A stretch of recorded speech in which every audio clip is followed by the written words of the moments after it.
You a closer look at the events that happened around Maine this week. Good morning. Thanks for joining us. I'm your host, Cindy Campbell. Today we're going to start with a valuable nonprofit on MDI that stayed running even during the pandemic. I talked with Island Connections Executive Director Doreen Willett about the services they provide and a very exciting fundraising campaign. So for anyone who doesn't know, Doreen, what is Island Connections? Island Connections is a nonprofit in Bar Harbor that provides free transportation to seniors and people with disabilities on the island. We take them to medical appointments such as cancer and dialysis treatments, all other medical appointments you can imagine. Another part of our service is to provide Meals on Wheels. We're the wheels for the Meals on Wheels program here on MDI. And we also deliver food for the Food Access Program. That's a new partnership with other nonprofits here on the island. You take these folks to doctor's appointments. You can also take them grocery shopping, right? Well, Cindy, actually, during the pandemic, we created our own volunteer shopping program so that we didn't have our neighbors going into the grocery stores. So our volunteers would coordinate with the neighbors on a given day, pick up their lists, their funds, do their grocery shopping for them, and then deliver their groceries to them. Oh, that's wonderful. So how did the pandemic affect your service? Were you able to continue with your program even through the pandemic? Yeah, so of course, like everyone, we had to tweak what we were doing so that we could ensure people were being transported safely. We provided PPE to all of our volunteers and any neighbors who needed it. Obviously, mask wearing was mandatory. We had the driver obviously sitting in the driver's seat, the neighbor sitting in the back seat, behind the passenger seat, and the volunteers would wipe down their vehicles before and after they transported people. What we did the year before, we did over 5,000 rides, and we didn't know how that was going to affect, what it was going to affect our ride count. But during the pandemic, we still did manage to do 3,600 rides. Wow. That's awesome. And even more so, I think, during the pandemic, because everyone was trying to stay away from their elderly relatives, which had to have made it challenging for them to get to appointments. It was. And if you know MDI, the minute something's happening on the island, you have many, many hands that are willing to help. And in a matter of 2 weeks, we had 16 new volunteers who wanted to help deliver meals. And it was obvious that our services were needed, then more than ever. And I think a lot of people who might not have really known about Island Connections until they really needed our services, we were really at the forefront along with Open Table MDI and the food pantries that were providing us a much-needed service so that our neighbors could survive, day to day during that time. Right. So if someone is interested in signing up for your ride program, how do they do that? So they simply call the office, 288-4457. We're located in the municipal building in Bar Harbor, and we basically ask them some questions. We get them signed up. They give us rides. We do provide some information to them that we have to have them sign and return to us so that they understand our policies and how we accept rides. In-town rides are 3-day notice, 4 days for across the island, and any rides going off the island, we require 5 days. And these are business days so that we can have the time to secure a volunteer to be able to do the rides. Everything is done by volunteers, so nobody's getting paid. These volunteers are just really dedicated to helping people who need help. The folks that we're serving are either living alone, have no family here or friends, don't drive anymore, and the volunteer that they may see that day may be the only person that they come in contact with for at least a couple of days. Right. And for the Meals on Wheels program, it's really nice because those folks are getting a check-in in their own homes. They're having their meals delivered, but they also see a smiling face who's delivering that meal, saying hello, checking in on them to make sure they're okay. Right. My husband serves as caretaker for his grandmother who is housebound, so I understand the impact of that, the importance of someone just stopping in and saying hello. Yes. Yeah. It's huge. Are you looking for volunteer drivers at this point? So we are always looking for volunteer drivers. We have, at any given time, 60 to 75 drivers that are active, but they're, now, and especially now that the pandemic is turned a corner, right, and people are able to go out and about and travel. Some of our own volunteers are able to go visit their families, go on vacation. So we've been very busy. We literally just had 3 new dialysis patients just sign up in the past 2 weeks. Wow. So, yeah, we're ramping up with our services, and we're always looking for volunteers. But one good thing we're doing right now, if you don't mind me talking about it, no, absolutely. Our match campaign. We just started a match campaign today that will run through July 16th. We had 3 very generous families that donated $16,000. We originally wanted to do $10,000, but they each said, well, if you get $1,000 more, I'll give $5,000 more. So we ended up with $16,000. Wow. And it coincides with the 16,000 meals that we delivered last year for the Meals on Wheels program. Nice. So we are accepting donations on our website at islconnections.org, or a check can be mailed to 93 Cottage Street, Suite 101, Bar Harbor, Maine, 04609. And any questions, again, our phone number here is 288-4457. I went to your website, and it pops right up the minute you go to the website. This is our match campaign. This is how you donate. So everyone should check out the website. Thanks, Cindy. Thank you so much. To find more information about Island Connections and donate to the matching campaign, log on to islconnections.org. Next, Ronald McDonald House Charities is holding a virtual auction this week to help fund the houses and family rooms. Here's Alisha Milne to tell us more about Purses with Purpose.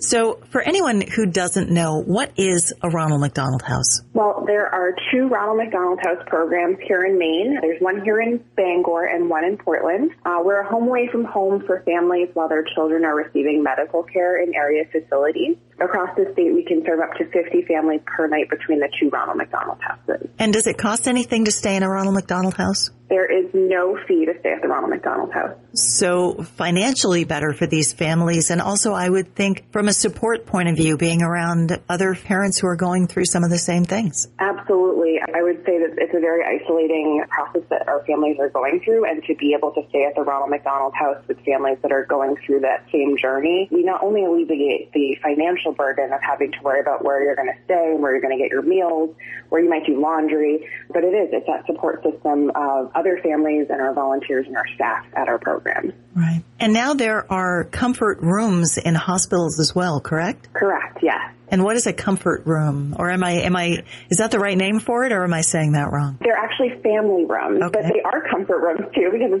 they provide a place of respite. So our Ronald McDonald family rooms are a place of respite within the hospital walls. So we have 2 family rooms in Maine. The family rooms are located at Eastern Maine Medical Center in Bangor on the 8th floor of the pediatric wing. And then we also have one at Maine Medical Center in Portland, located within Barbara Bush Children's Hospital. And these are places where parents can get away from the hospital atmosphere, right, and just maybe unplug for a few minutes? Definitely, yeah. So they're much like the Ronald McDonald House, but just within the hospital. So instead, we don't provide the overnight stay, but families can relax in that home-like environment for a few hours and just kind of take themselves away from that hospital setting, and they can just take care of themselves, whether it's taking a quick shower, doing a load of laundry, grabbing something to eat or some coffee, and then just being able to be not far from their child's side. All right. Awesome. Now, Ronald McDonald House Charities helps to fund these programs, right? Correct, yes. So Ronald McDonald House Charities of Maine is kind of the larger organization here in Maine, and then we have those programs that fall under our organization.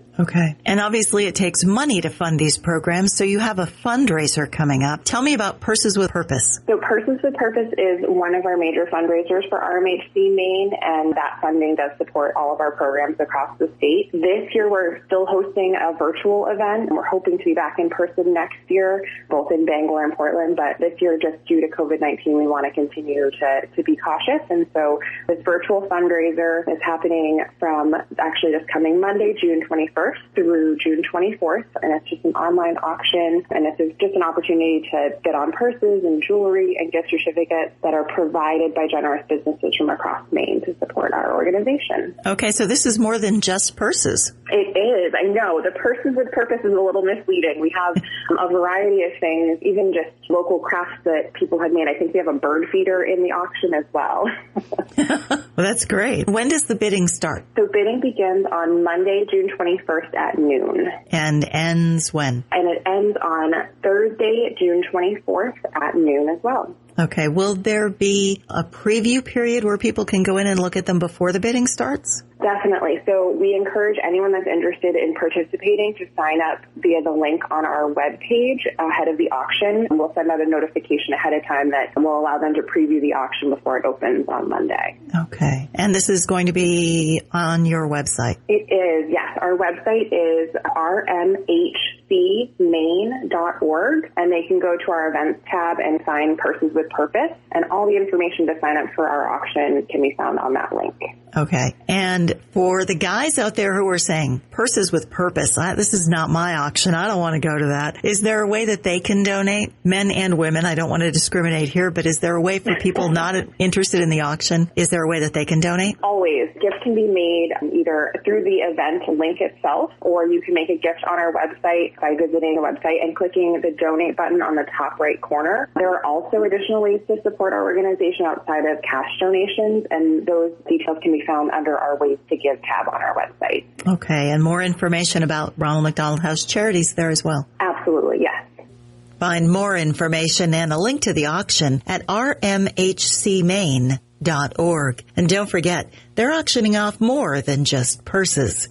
Finally today, we're seeing pictures of bears all over social media. So here's bear biologist Jen Vachon with some reminders about how to avoid attracting them into your yard. I wanted to run down just some ways that people can avoid attracting them to their property, starting with bird feeders. They really love bird feeders, don't they? They do, especially the sunflower seeds, which a lot of people put out for birds because birds love them as well. Right. So this time of year, we recommend that people rake up seed from the ground and store their bird feeders inside. So when you're doing your yard work, just add that to your list of things to do. Okay, and that's take them inside and leave them inside. That's not just take them inside at night, right? Right. Ideally, that's what we prefer, is that people bring their feeders in this time of year, particularly if you live in bear country or if you've experienced problems with bears in the past. But we know a lot of people really enjoy watching birds and feeding birds. So one thing they can do is consider planting different shrubs that will provide food for birds and not attract bears to their backyard. Okay. All right. Can they get information on those types of shrubs on the Fish and Wildlife website? We don't currently have it on our website, but we will be adding it. Bear Smart website, which is put together by wildlife biologists in the eastern U.S., has it on their website. Okay, great. That's great information. Are bears attracted by smelly trash? Yes, they are. Just like any wild animal that, raccoons, skunks, possums, black bears are attracted to garbage. For those people that have a dumpster as their means for storing their garbage, there's several things you can do to prevent bear problems. One of them is make sure you close the door and the lids after you've placed your garbage in the dumpster. If you're having bear problems, work with your trash disposal company. You can get a locking bar on the lid that can make it harder for a bear to get access. Also, if your trash is overflowing, contact your trash disposal company and have them come more frequently to avoid having something that attracts a bear to that dumpster. Some people have trash pickup at their curb. Right. So if you're an individual that has curbside pickup for your trash, one thing we recommend this time of year is bringing your garbage to the curb the morning of pickup. Anybody that has experienced problems with wildlife know if you bring your trash to the curb the night before, you'll often find it strewn across the lawn the next morning. Right. And so that's one of the easiest things you can do. It's a little inconvenient, but bring your trash to the curb on the morning of trash pickup. So this time of year, we ask people again, if you're storing your garbage cans outside, like on a porch or a deck, bring them inside, particularly if you have an outbuilding. That's a good place to bring them. But make sure that your windows and doors on outbuildings work properly, and if not, repair those windows and doors. Yeah. Because a bear could easily get into a building if the doors don't fully close. They're crafty, man. They can get in. If it's not secured tight, man, they'll find a way in. For sure. Same thing with barbecue grills? Yes. So this time of year, everybody's getting excited to be grilling. So there's a couple things you can do to make it less attractive to bears. Make sure you clean up the area that you've grilled. All your food wrappers are put in the trash and inside. You clean your grill after use, and if you can, store it inside. Now, I know when I read this, it had never even occurred to me, but if you have pet pet food outside. If you put like a dish of food out for the dog, that will pull them in too. Yes. Yeah, and the same goes with livestock feed. So if you have pets or livestock, think about where you store your feed. If you're feeding them outside, consider feeding them inside. And if you have to feed pets or livestock outside, give them only what they need to eat, and then clean up any uneaten food. Okay. I know a lot of people right now are big on yard chickens. My neighbors have yard chickens. Is that something that will bring bears in? Are they attracted to chickens? They are, not only the chickens, but again, the feed. So the best thing to do with having poultry in your backyard is to consider fencing. There's a lease program with USDA Wildlife Services, so you can lease a fence. Okay. And then you can also purchase them, at your local feed supply store. Right. Okay. Something I hadn't thought of before, but compost piles. Is that something that will pull bears in? Yeah, and so one of the things that we recommend the most about composting, and a lot of people do this already, is avoid meat scrap. And then if you are in an area that has experienced bear problems in the past, consider not composting this time of year, or at least securing that compost. Okay. Electric fence is a great deterrent, and it has a lot of different utilities.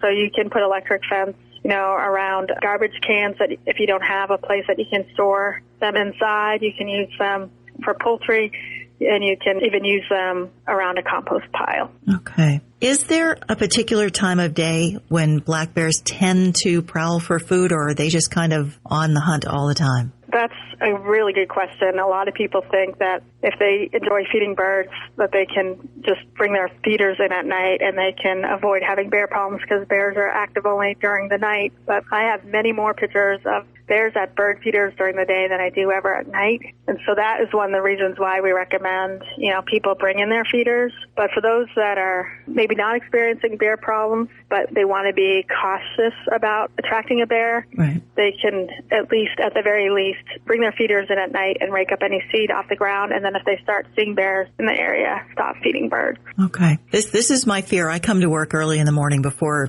dawn for most of the year. What should a person do if they walk out of the house and, hey, there's a bear in their yard? What do they do? Yes, that's a really good question. So that's almost like a surprise encounter, right? You get up in the morning, it's still dark outside. The best thing you could do, of course, is turn on any outdoor lights before you go outside and check around, particularly if you're experiencing bears in your neighborhood, so you know they're around. Just be cautious. Just look before you go outside. If you do surprise a bear, normally they're going to run off.